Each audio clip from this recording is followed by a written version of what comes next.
Of course, the first time that I set this all up, my throat is starting to hurt, but that's okay. Alright, well, welcome to 2025. Here we are, we're just sitting, chilling. This is probably going to be like one of two videos that comes out this month. I have another one planned. Mainly, I'm trying to prep for a video in February, like a really big one, but it's not the discussion for right now. Now, it was my obsession for 2 months, and still is. I'm waiting for the Blu-ray release, and my CD to come in.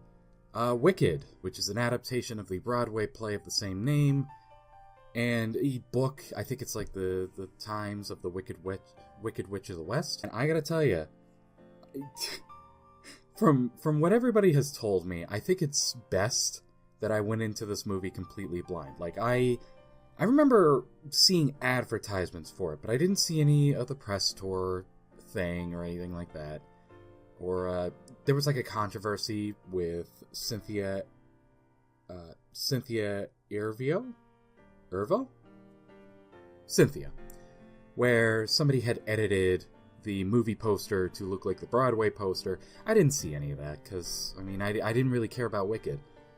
I mean, I've always been somebody who appreciates, like, a really good musical. I didn't get to go to Broadway, but anytime that there was, like, a movie that was, like, a really good musical, I would try to sit down and watch it. Around the end of November, I was like, you know what, I have a free day. There's a theater that does tickets for $8 a pop, so I went to go watch it, and I gotta tell you, I was blown away immediately. I was swept up. Like, there's a moment when the movie opens, and it has the old-fashioned Universal. It's a Universal picture. I was like, oh, okay, we're really doing something here. And I think that's to try and, in their own cheeky way, kind of line it up with the 1939 film. You know, that would have been their logo that they were using at the time. So I watched it. I watched it in theaters then, and I was like, okay, you know, because I had a really good feeling leaving out of it. And then I was like, I need to watch it again just to kind of verify. And the second time I watched it is when I fell in love with Wicked. I was hooked with the musical numbers. I was hooked with the cast. I love the pacing. I was initially, like, put off that this is almost a 2 hour... This is a 2 hour and 40-minute film. And I was initially put off. I was like, geez, I don't know. I don't know if that's going to be paced very well. The pacing is impeccable. Like, everything leads in naturally into the next part. I rarely, if ever, felt that there was a dull moment. So, for the record, for those who haven't seen it, this is a movie, you know, I guess a musical, that is going into the backstory for the Wicked Witch of the West from The Wizard of Oz. And it's showing that, you know, while everybody perceived her to be wicked, there were those that were close to her that saw her for who she was. She was somebody who tried to buy into the system, that one day she could see the wizard, possibly have her skin fixed. Now, I mean, she doesn't make that overt. Oh, okay, you know, I say that, but there's also that big opening musical number, The Wizard and I. So, you know, she bought into this system for so long. And then, of course, it's revealed that the wizard is a big fat phony. So, she decides to go her own. I'm massively skipping and massively simplifying things. Because this isn't like a full review or anything. This is just me rambling about, you know, this movie and the soundtrack. And I actually got a chance to go to Universal a couple times to look at the pop-up store. I don't know how much longer it's going to be up. I imagine it's probably going to be up for at least one more month. I would imagine at least one more month. So, why exactly did I resonate with it so hard? One, the music is just unabashedly Broadway. I love the choreography. I love how the songs progress. I can't, like, dissect music, but I can tell you that I was just there tapping toes and, you know, feeling the highs and feeling the lows. And, like, there's... God... The songs No One Mourns the Wicked and Defying Gravity. I actually listen to those and I get a little bit of a tear in my eye just because of Glinda, who is played by Ariana Grande, who I'd actually never, like, really seen before.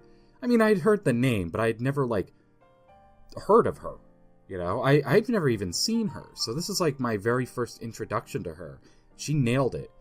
So, with Nobody Mourns the Wicked, you get a very early sense, early on, that she is mourning the Wicked Witch being dead. Like, even as somebody who didn't understand what was going to happen at first, I really got the sense that she felt really bad about what had just happened. And I gotta tell you, Ariana really carried that performance. You know, she immediately got me to buy that something is up, and that, you know, she's trying to hide a inner sadness, which then leads into Defying Gravity, which is Cynthia Erivo. Cynthia Erivo's performance as Elphaba for Defying Gravity. Like, man, you really do feel that she bought into this system so hard. And for the wizard to be a phony who wanted to use her, it is devastating. But she also decides, fuck all of this. I am doing my own thing. You know, come with me, don't come with me, I don't care.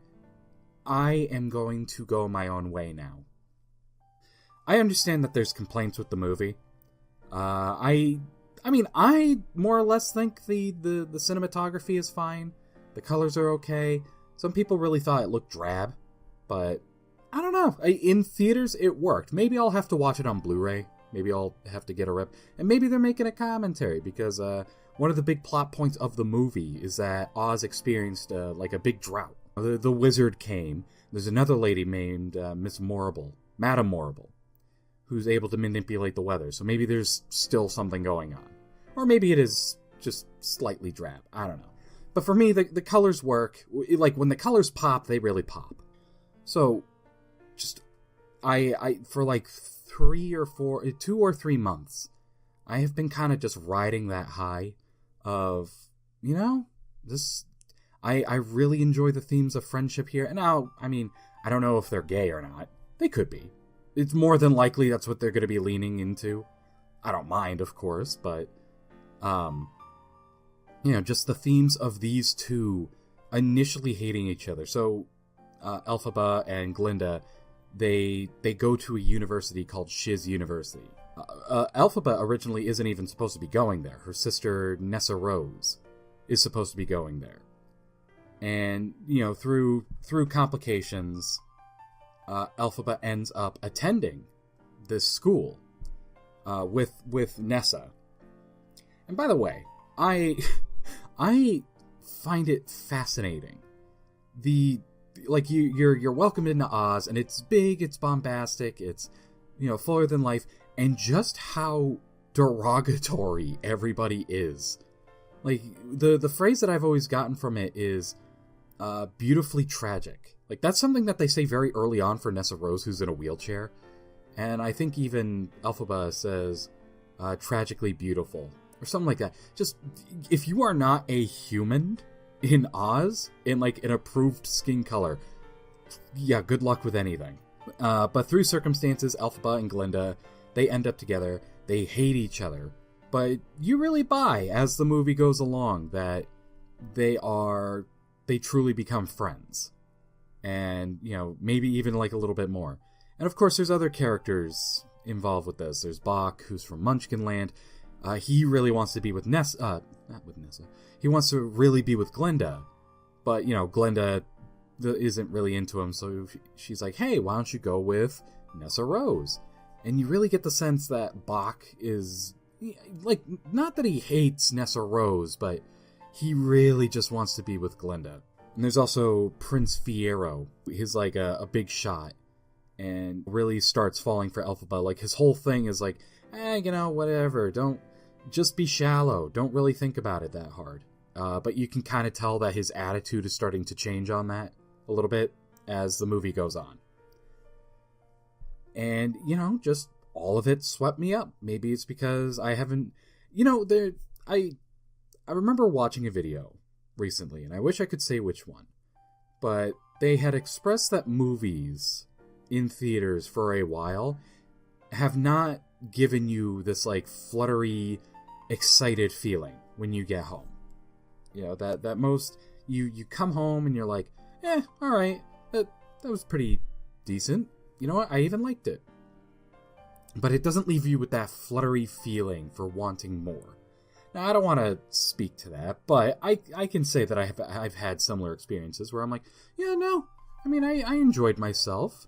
Or, it could have been better. Just like a pretty decent approach to whatever movie there is. Wicked, though. No, I left that every single time, and I was like on cloud 9. I was like, I want to see it again. Immediately. I started, like, diving in. Now, of course, what sucks is that this movie is part 1. There's going to be a part 2, and the Broadway play, has been out for years. So, God help you, you're trying to look up anything without being spoiled. I'm pretty sure I've been spoiled on 1 or 2 things that's going to happen. And I know this is a ramble, so let me get to why I titled it the way I did. In 2024, in theaters was also Moana 2. And I am a big Disney fan. I know, shocker, right? You know, never... I don't think there's any other big Disney fans on YouTube or anywhere. But no, I am a big Disney fan. And I gotta tell you, like, I don't hold anything against Moana or Moana 2, but knowing that Moana 2 was literally just a Disney Plus show that they stitched together and released in theaters, and they wanted to call it like an official film, it really did rub me the wrong way. I listened to some of the soundtrack. I was like, do I really want to go and watch this? Especially when there's another musical out. And Wicked really did give me the vibe of a old school Disney musical. And, I don't want to get too much into it. Spoilers. I'm going to be talking about Wish at some point. Either February or March or whatever. I'm going to be talking about Wish. And, like, Wish was kind of like the catalyst. Kind of the culmination of people just being sick and tired of Disney as a whole. And, I watched Wish, but I didn't get that fluttery feeling. And I haven't felt that way with a Disney film in a long, long time. Of course, I can always go back and watch a classic Disney film and feel that nice fluttery feeling. But I haven't watched, like, a new Disney film in almost a decade in theaters or on Disney Plus, where I'm left with that nice fluttery feeling of wanting more. I really want to know what's going on. I really want to explore what this world is. Wicked does do that for me, where it's a fairy tale, fantasy. I want to know more about the world. I actually, when I watched Wicked for the second time, I actually went and got the original Wizard of Oz film. Now, I know Wicked takes more from the books, but, it's the Wizard of Oz isn't a bad primer. It's its own thing, but, everybody knows the Wizard of Oz from 1939. And, I rewatched that. I am just inundating myself with this world and what's going to happen, and just that fluttery feeling of just pure ecstasy of what's going to happen. And I really want to try and carry that into 2025. 2024 for me was very stressful. I'm not going to get into why or anything like that. This is not a, like, that kind of vlog. But 2024 was very stressful for me for the most part. And it was just, it felt like I was coming up for air when I watched Wicked. Say what you will, there's something to be said for, like, a movie made you feel happy. And it did. What else can I say? I would love to, when I get the Blu-ray, to maybe break it down just for myself.